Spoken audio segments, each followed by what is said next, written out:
देखिए, अगर आप प्रॉपर्टी रजिस्ट्री करवा चुके हैं किसी एससी एसटी वर्ग के व्यक्ति से, तो ध्यान रहे कि ऐसी रजिस्ट्रियां अब कैंसिल हो जाएंगी अगर सेक्शन 98 में परमिशन नहीं लिया है या अपवादित दशाओं को छोड़ के। ठीक है। अब देखिए, ये वीडियो मैं इसलिए बना रहा हूं भाई, क्योंकि कई मेरे पास मैटर्स आ रहा है कि सर हमारी ज़मीन पे नोटिस आ गया, अब ये ज़मीन निरस्त करके राज्य सरकार में लगा दी गई है या लगाने की प्रक्रिया हो रही है। अब यहाँ पे आप देखिए यहाँ पे अभी बताऊंगा अभी आपको। यहाँ पे स्पष्ट आदेश के पूर्व नामांतरण आदेश पारित दिनांक जो है निरस्त करते हुए भूमि राज्य सरकार में लगाए जाने हेतु सेवा में आख्या प्रेषित करें। ठीक है। और देखिए, ये दूसरा ये मामला चल रहा है 104 और 105। 104 105 वही धाराएं हैं जो मान लीजिए उल्लंघन करने पर जो है राज्य सरकार में जमीन लग जाती है। ठीक है। तो अब अगर आपने एससी एसटी वर्ग के व्यक्ति की जमीन खरीदी, प्लॉट खरीदा है, खरीदने वाले हैं या किसी ने खरीदा, तो वो कैंसिल कैसे होगा, मैं सब कुछ आपको इस वीडियो में बताने वाला हूं। और देखिए, अगर आप लीगल कंसल्टेशन कानूनी सलाह लेना चाह रहे हैं बेहतर विशेषज्ञ द्वारा किसी भी मैटर पर, या आप कोई डॉक्यूमेंट्स वेरिफिकेशन करवाना चाह रहे हैं जमीन खरीदने से पहले या खरीद चुके हैं कि वो जमीन डबल रजिस्ट्री या से अधिक विक्रय सरकारी जमीन या विवादित तो नहीं है, तो करवा सकते। कॉन्टैक्ट नंबर वीडियो की डिस्क्रिप्शन में आपको मिल जाएगा। अब देखिए, या आप कोई एप्लीकेशन टाइप कराना चाहते हैं कि मान लीजिए किसी ने एससी एसटी वर्ग के व्यक्ति से बिना परमिशन जमीन खरीदी और आप उसे कैंसिल करवाना चाहते हैं, तो एप्लीकेशन भी आप टाइप करवा सकते हैं। कॉन्टैक्ट नंबर वीडियो की डिस्क्रिप्शन में मिल जाएगा। देखिए साथियों, मैं आपको बता दूं कि सेक्शन 98 रिस्ट्रिक्शन लगाता है एससी एसटी कैंडिडेट को एससी कैंडिडेट को अदर कास्ट में जमीन बेचने के लिए रिस्ट्रिक्ट लगाता है, बिल्कुल प्रतिबंध लगाता है। ठीक है। अब कुछ लोग कहेंगे सर सेक्शन 80 तो सेक्शन 80 की हम बाद में बात करेंगे। ठीक है ना, इसमें बात नहीं करेंगे हम। ठीक है। अब देखिए साथियों, तो इसने परमिशन में इसने स्पष्ट कह दिया कि भाई अगर आप कोई भी जमीन खरीद रहे हैं तो वहां पे विक्रय, दान, बेनामा, पट्टा अधिकार नहीं होगा। स्पष्ट देखिए, अधिकार नहीं होगा।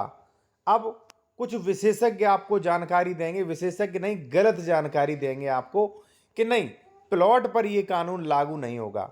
तो सबसे पहले उन्हें ये पूछिए कि ये प्लॉट सेक्शन 80 में कन्वर्टेड हमारा हो चुका है कि नहीं। पहले तो साहब आप ये बताइए, जो एडवोकेट प्लॉट की रजिस्ट्री आपको करवा रहे हैं एससी एसटी की, अगर आप जमीन खरीद रहे हैं तो निश्चित मैं 100% बता रहा हूं कि प्लॉट की रजिस्ट्री भी कैंसिल हो जाएगी, चाहे आपने आवासी का स्टाम्प पे किया हो। क्यों?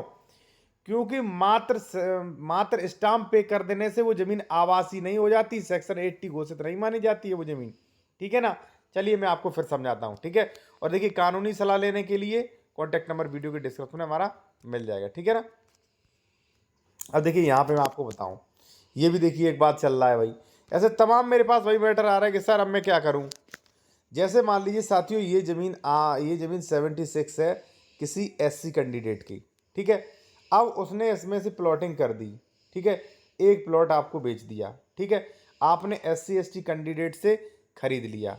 ठीक है। आपने करा लिया रजिस्ट्री। तो भाई ये रजिस्ट्री कैंसिल होगी और 100% होगी। क्यों होगी? क्योंकि आपने जो प्लॉट खरीदा है ना, तो इसका सेक्शन 80 और सेक्शन 80 भी है, तो कंडीशनल आदेश चेक कर लीजिए। ठीक है। ना तो सेक्शन 80 है। अब आपके एडवोकेट ने आपको क्या गुमराह कर दिया कि नहीं इसका तो आवासी में हम करेंगे, आवासी लिख तो दिया। भाई अगर आवासी लिखने से ही जमीन आवासी कन्वर्टेड मान ली जाती, तो ये सेक्शन 80 है, सेक्शन 143 है लैंड कन्वर्जेशन के लिए, ये क्यों फिरे? फिर तो सरकार यही कह देती भाई स्टाम्प दीजिए, जमीन आवासी करिए। तो आवासी जमीन उद्घोषणा होना जरूरी है, वरना ये कृषि जमीन है, आप खेत की जमीन खरीद रहे हैं भाई। ठीक है। और खेत की जमीन खरीद रहे हैं तो सेक्शन 98 लागू होगा और हर संभव होगा। मैं आपको बता दूं कि अगर आपने प्लॉट खरीद लिया है, ठीक है, और किसी ने कार्रवाई कर दी वहां पे बिना सेक्शन 80 वाला, तो वहां पे आपका प्लॉट आप मान के चलिए 100% ही कैंसिल हो ही जाएगा वो। समझ रहे हैं आप? अब देखिए, राज्य सरकार में लगाए जाने हेतु सेवा में आख्या प्रेषित करें। ठीक है ना। पूरी जमीन चली गई, सारे प्लॉटिंग काट दी थी, पूरी जमीन चली गई भाई। ठीक है ना। क्यों? क्योंकि भाई सेक्शन 98 स्पष्ट जो है वो रिस्ट्रिक्ट करता है कि भाई आप